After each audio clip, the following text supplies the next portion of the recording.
안녕하십니까, 박병욱입니다.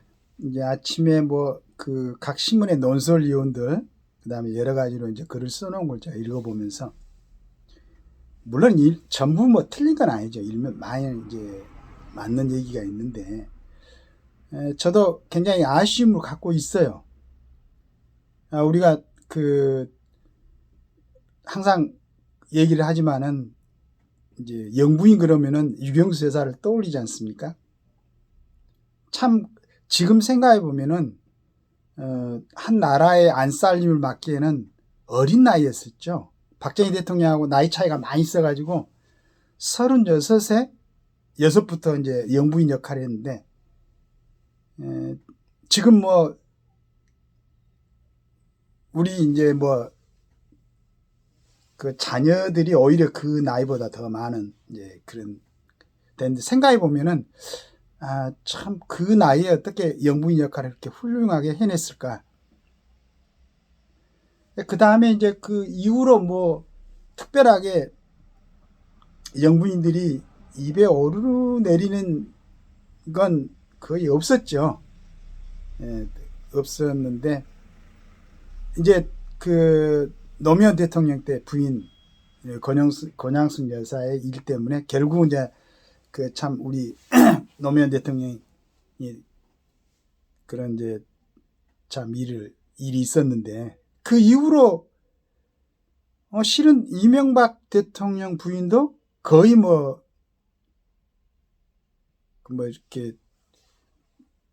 이렇게 별 얘기가 없었죠. 그런데 지금 이제 문재인 대통령, 그 다음에 지금 우리 윤석열 대통령, 우리 국민들이 좀 아쉬운 점이 있습니다. 아쉬운 점이 있긴 한데, 그런데 이제 엄밀히 따져보면은, 그 전번에 어떤 스님이었나요? 무슨 도인이었나? 그 사람, 그 다음에 최재형 목사, 그 다음에 명태균이, 그 전에 김누구. 물론 우리 여사 주변에 왜 저런 인물들이 오르내리는가. 그런데 지금 생각해 보면은 그게 전부 다 이제 뭘 거리를 만들려는 사람들이 일부러 이제 터트렸을 때 나타났던 사람이고, 우리 이제 김건희 여사가 접촉하는 사람들이 저런 사람들 뿐이었겠습니까? 굉장히 주변에 많은 좋은 사람들이 있었는데, 그런 사람들은 그 상대편의 그 누가 되는 그런 상황에 대해서 입을 열질 않지요. 우리가 일반적인 일상생활에서도 우리 같은 이제 일반 사람들도 어떤 사람을 만나서 오늘 내가 얘기를 하면은 이 얘기를 갖다가 혹시 당사자가 아닌 다른 사람한테 전달되면은 그 사람에게 누가 될 수가 있다. 이런 생각을 하면은 얘기를 안 하죠. 일반적인 상식으로는. 그런데 어떻게 그게 여러 가지 실은 어떻게 보면은 그 얘기가 전달돼도 국민들이 차분히 받아들이고 언론에서나 이제 그 반대쪽에서 막 그걸 갖다가 문제 삼지 않을 것 같으면은 좀 아쉬운 점은 있지만은 그걸로 시끄러울 일이 없잖아. 김건희 여사가 무슨 직접 통치를 하는 것도 아니고. 그런데 그게 문제가 된단 말이에요. 그 다음에 저런 문제뿐만 아니고 상관도 없는 여러 가지 정말로 개인적으로는 모욕을 느낄 만한 그런 걸 얘기를 많이 있었죠. 입에 좀 올리기도 참 싫은 그런 내용들. 전부 다 이제 사실이 아닌 걸로 밝혀졌고. 그래도 이게 만약에 대통령 자리가 아니고 일개 개인이라면 그 사람들하고 벌써 어떤 명예훼손이라든가 모욕이라든가 이런 걸로 소송도 하고 벌써 해가지고 거기에 대해서 대가를 받게 했을 텐데, 대통령이라는 자리에 있기 때문에 그것도 못하고 이걸 다 감수를 하고 있단 말이에요. 그러나 나중에서도 윤 대통령이 취임을 하고 나서 우리가 항상 걱정했던 국가를 좀 걱정했던 사람들은 전번에 그 여러 가지 사항이 있었지 않습니까? 첫째는 이제 그 일본으로부터 어떤 그 이성을 통해서 수집한 정보를 갖다가 제대로 공급받지 못한 그런 일이 있었었고, 여러 가지 뭐 북한하고 물론 이제 본인은 그런 노력을 하면서 실은 진심이 있을 수도 있겠지만은 너무나 그냥 어떤 안보로 갖다 흐트러지게 했던 그런 사안이 있었잖아요. 그 다음에 지금 이제 수사되고 일부 그 형을 받아가지고 감옥에 갔지만은 울산 시장 선거라든가 그 다음에 이제 그 목선 타고 내렸던 북한의 어민들을 갖다 판문점에서 위로 올려 보냈던 눈 가리고 그 다음에 우리 그 공무원 해양 공무원이 갔다가 북한에 사살됐죠. 그 부분 여러 가지 문제가 있었잖아요. 그거는 이제 그 당시 대통령의 어떤 통치행위하고 직간접적으로 전부 다 연결이 됐던 거고, 그런데 지금 윤 대통령이 2년 5개월 하면서 윤 대통령이 우리 어떤 통치행위로 인해서 직접적으로 위법하거나 이연되는 부분이 전혀 없었죠. 근데 지금 명태균 사건 갖고 막 얘기했었는데 그건 당선인 신분 때, 그리고 이제 그 노무현 대통령 때 그걸 갖다가 대통령이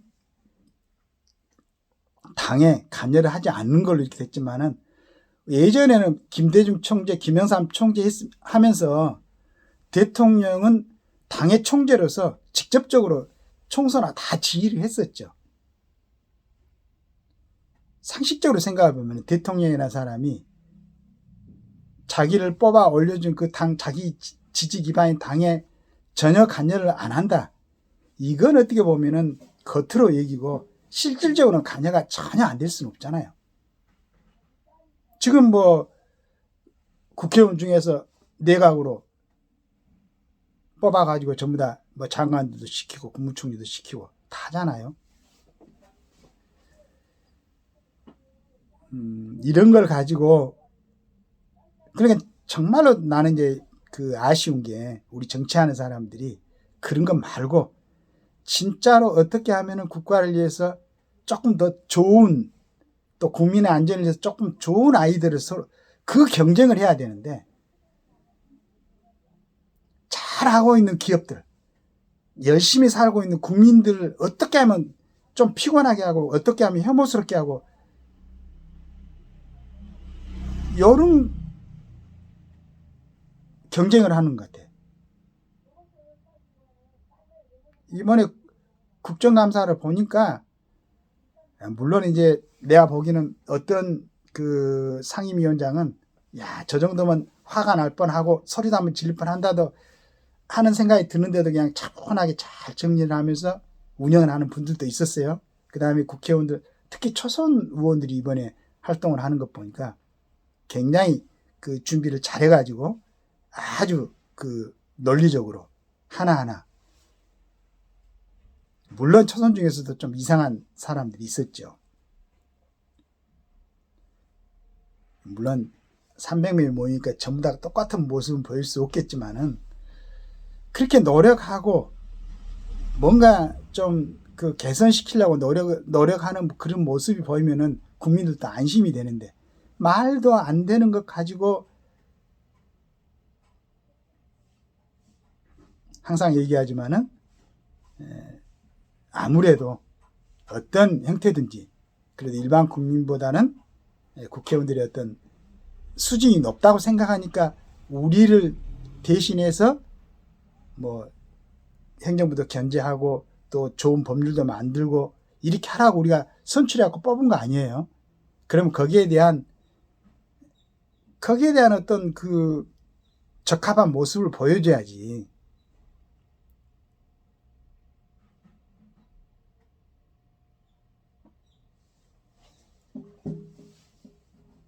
다시 한번 이제 제언하는데 필요 없는 걸로 내부 분란 일으키지 말고 좀 그 지금 이중한 때 여러 가지로 스텝에 한번 꼬이면은 진짜 큰 문제를 야기할 수 있는 지금 우리 저 어린 친구가 있는 북한 쪽이라든가 러시아하고도 어떤 관계 여름 문제, 중국하고 다 관계. 뭐 오늘 사설 보니까 한한령 뭘 하고 무비자 입국 중국에 산다는데 어떤 의도로 이 친구들이 하는 거는 모르겠어요. 이런 부분들 좀 세밀히 살펴보고 그런데 하는데 국력을 좀 모으세요.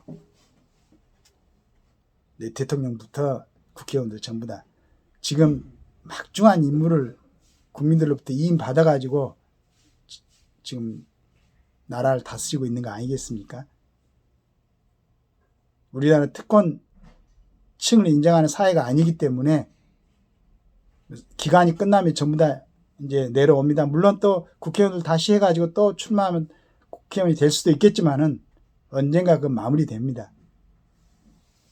생각하시고 그러한 그 임무를 맡았을 때 최선을 다해서 국가를 위해서 국민을 위해서 쓸데없는 것 갖고 좀 그 일반 국민들도 양해하고 화해하고 용서하고 잘 살려고 노력을 하는데 소위 국민들을 대표하는 사람들이 말도 안 되는 것 같고 무슨 법령이나 뒤적거리고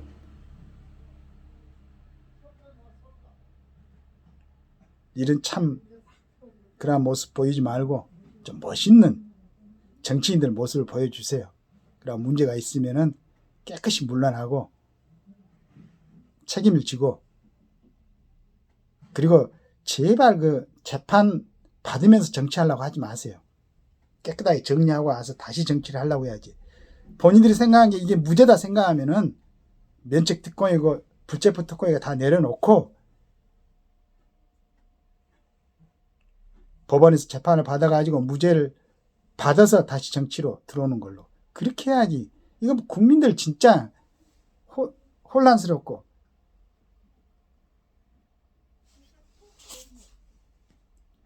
그리고 좀 이렇게 투명하고 좀 깨끗한 어떤 정치 문화가 형성되기를 기대해 봅니다.